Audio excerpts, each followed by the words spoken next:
Toda vez que se pensa em produtos mecânicos, a primeira imagem que vem à cabeça da gente é a de objetos metálicos, não é mesmo? Pois nessa teleaula, nós vamos estudar um material que foi descoberto pelo homem. E eu estou falando da borracha. Agora você já não estranha mais, não é mesmo? É só nos lembrarmos do anel de vedação da panela de pressão, do pneu do automóvel, do desentupidor de pia. E essa daqui você já conhece. Essa nos acompanha desde quando éramos desse tamanho até agora, quando fazemos o Telecurso 2000. Essa é uma velha companheira. Na teleaula de hoje, a gente vai estudar a história da borracha. Você vai conhecer a estrutura química e as propriedades da borracha. Vai acompanhar o processo de fabricação deste material e saber como se multiplicou a sua aplicação para atender às necessidades da vida moderna. Você vai saber também por que a borracha é um material importante no dia a dia. É bom prestar atenção para depois não ficar gastando borracha no seu livro de estudos. Edgar, é muito difícil encontrar uma máquina hoje em dia que não tem uma peça de borracha, né, neguinho? Isso. Para todo lugar que a gente olha, tá bem ali, bem embaixo do nosso nariz, algum produto feito de borracha. O pneu do nosso kart, por exemplo. Essa mangueira que vai servir para conduzir o combustível. E você sabe do que são feitas as correias, os acoplamentos, os tubos, guarnições. Isso, de borracha. Poxa, o nosso kart vai ficar macio e silencioso. Ai, não vejo a hora dele ficar pronto pra gente participar da nossa primeira competição. Ai, nem eu já imaginou. Mas a gente ainda tem muito chão pela frente, Neuza. A gente ainda vai ter que pesquisar um bocado. A tarefa de hoje é decifrar esse material, certo? Saber como se fabrica e conhecer as suas resistências aos impactos de uma corrida. Principalmente se o Edgar estiver ao volante. Edgar, é brincadeira. Você tem razão. Pra falar a verdade, eu não sei como a borracha foi descoberta e nem como começou a sua utilização pelo homem. E quando a gente não sabe... pesquisa! Isso, e pesquisando, a gente vai descobrir como se deu o desenvolvimento desse produto no passado e quais as suas perspectivas para o futuro. Peraí, Edgar, não avança o sinal. Primeiro a gente precisa saber um pouco de história. Você já reparou como os produtos da borracha desempenham várias funções nas máquinas e equipamentos ao redor da gente? Muitos objetos, como por exemplo, a luva cirúrgica, o pneu, o calçado, devem a sua existência às propriedades físicas e químicas da borracha. Mas afinal de contas, o que é a borracha? A borracha é um material de origem vegetal que se obtém da seiva de uma árvore chamada cientificamente de Hevea brasiliensis. Essa árvore é nativa das florestas tropicais, conhecida popularmente como seringueira, encontrada em estado selvagem na região amazônica. Mas o monopólio brasileiro da produção mundial da borracha durou só até a segunda metade do século XIX. Em 1876, foram contrabandeadas 70 mil sementes de seringueira para a Inglaterra, onde elas foram cultivadas em estufas e depois plantadas nas colônias britânicas da Ásia. Depois de alguns anos, estas grandes plantações começaram a produzir em escala comercial. Era uma competição desigual com o Brasil, que explorava apenas as seringueiras nativas espalhadas pela floresta. Embora tenha sido sempre utilizada pelos índios da América do Sul na vedação de canoas, na impermeabilização de objetos e na confecção de bolas para lazer, a borracha só foi descoberta pelos europeus em 1736. Mas essa descoberta foi considerada de pouco valor, porque a borracha tinha dois inconvenientes. Quando era aquecida, ela se tornava mole e pegajosa, e fria, ela ficava dura e quebradiça. Por isso, a única utilização que os europeus acharam para a borracha foi a de substituir o miolo de pão que servia para apagar os traços feitos a lápis.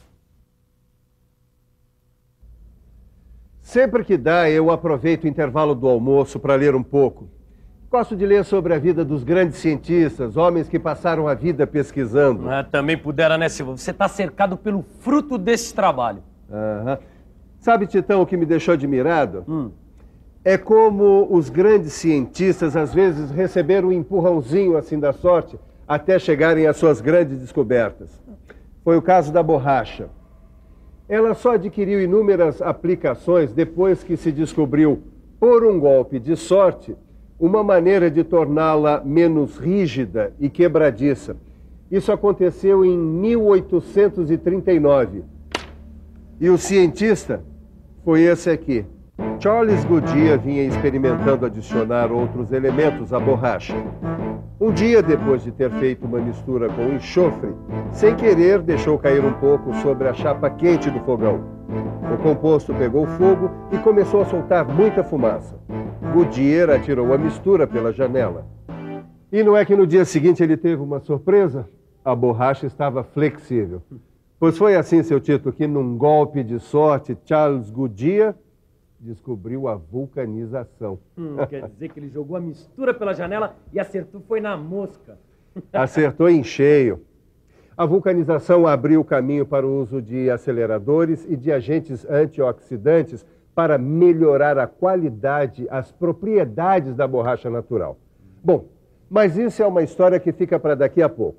Agora você vai ver que há borrachas e borrachas. Vamos checar se a pesquisa sobre o processo de coleta e fabricação da borracha está completa. Deixa comigo. A borracha é obtida do látex, que é uma emulsão natural retirada por meio de um corte oblíquo na casca da seringueira.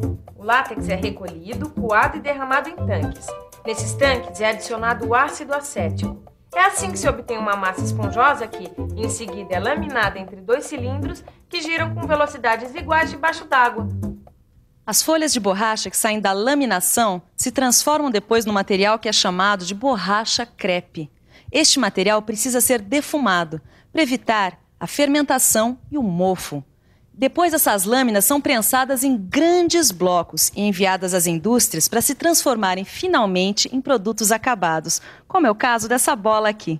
Ficou faltando saber uma coisa: qual é a fórmula da borracha? É um hidrocarboneto, produto da polimerização do isopreno. Eu explico melhor. A sua fórmula é C5H8. A representação da sua estrutura é essa aqui: 5 átomos de carbono, 8 átomos de hidrogênio ligados dessa maneira. A professora já me disse que a principal propriedade da borracha é a resistência.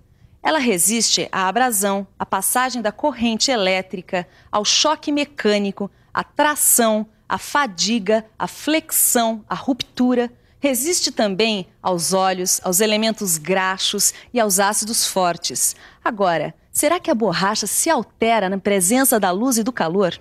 Sim, algumas propriedades da borracha são prejudicadas pela ação da luz e do calor. Você sabia que esta câmara de ar não é feita totalmente de borracha pura? É apenas 90%. E este pneu aqui é apenas 60%.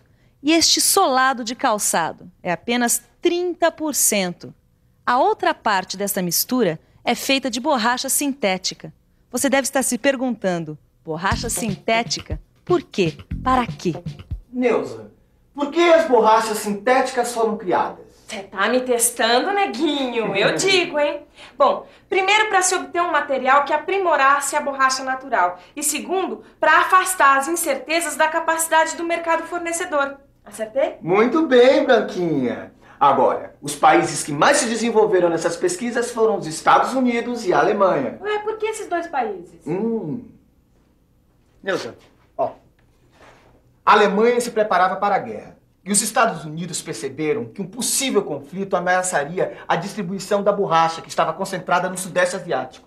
Então foi uma corrida. E os alemães saíram na frente. Em 1931, eles desenvolveram uma borracha que ficou conhecida como Buna S, que é um copolímero estireno butadieno, e uma outra denominada de Buna N, que também é um copolímero. E os americanos ficaram para trás? Por pouco tempo. Em 1936, os pesquisadores americanos juntaram outras macromoléculas e obtiveram as borrachas nitrílicas, Buna N, e as borrachas butílicas, chamadas de copolímeros de isobutileno e isopreno. O nome é complicado, mas dá para você ficar por dentro. Os copolímeros de estireno-butadieno, combinados na proporção de 75% de butadieno e 25% de estireno, são as borrachas sintéticas mais comuns no mercado. As borrachas sintéticas têm as mesmas propriedades que a borracha natural, com vantagem no desempenho, durabilidade e resistência aos óleos, luz e calor. Ó, dá uma olhada, Silva. No seu livro de estudos tem um quadro de comparação entre borrachas sintéticas e a natural, ó. O que você tem que entender é que a borracha não é comumente utilizada como material de construção mecânica. Suas aplicações estão diretamente ligadas às suas propriedades. Nas máquinas, os artefatos de borracha estão distribuídos de maneira a absorverem choques e vibrações e a possibilitarem acoplamentos flexíveis sem ruído. Pensem nas milhões de correias transmitindo movimento em milhões de máquinas e milhões de pneus rodando por este Brasil afora. Tanta borracha assim dá o que pensar, né? Você já pensou, por exemplo, o que fazer com tanto pneu velho? O Brasil produz atualmente cerca de 32 milhões de pneus por ano e chega a exportar 1/3 dessa produção para 85 países. O restante roda pelo nosso país mesmo. Apesar do recurso da recalchutagem, a grande parte desses pneus desgastados acaba em lixões como este aqui. A maioria em péssima localização, na beira de estradas, margem dos rios e até nos quintais das casas. Esses pneus acumulam água parada, que atrai insetos transmissores de doenças. Existem 2 saídas para tentar reduzir o problema. A primeira é a reutilização do pneu através da recalchutagem, ou então como para-choques em ancoradouros ou pistas de corrida, na formação de recifes artificiais para aumentar a produtividade da indústria pesqueira. Os pneus também podem ser usados como combustível de fornos se houver o cuidado de controlar a emissão de gases na atmosfera. É uma grande troca. A queima de um pneu velho representa uma economia de mais ou menos 9 litros de petróleo. A segunda solução para o problema é a reciclagem propriamente dita, uma tecnologia que vem sendo muito desenvolvida no Brasil.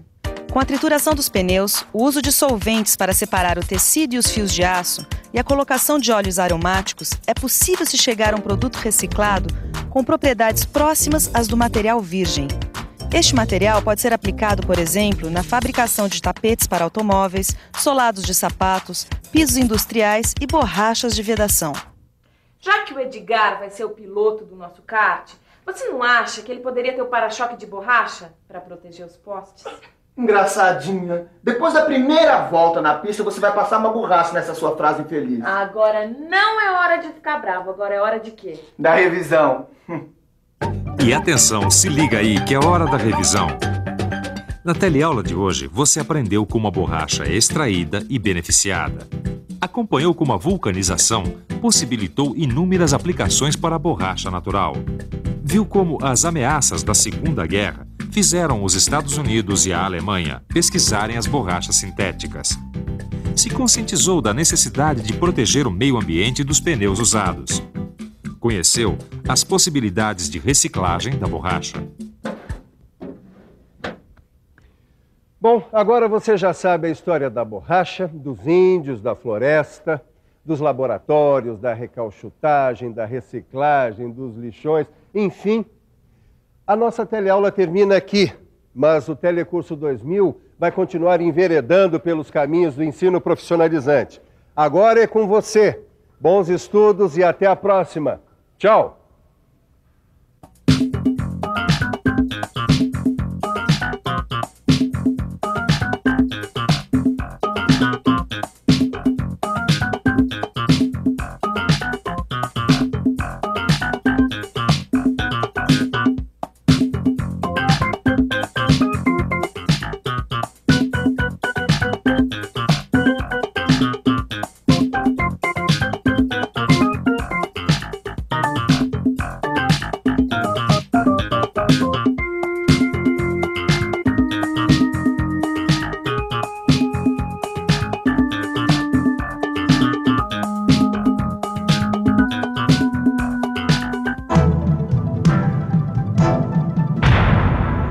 Telecurso 2000, um programa de educação do Sistema Fiesp e da Fundação Roberto Marinho.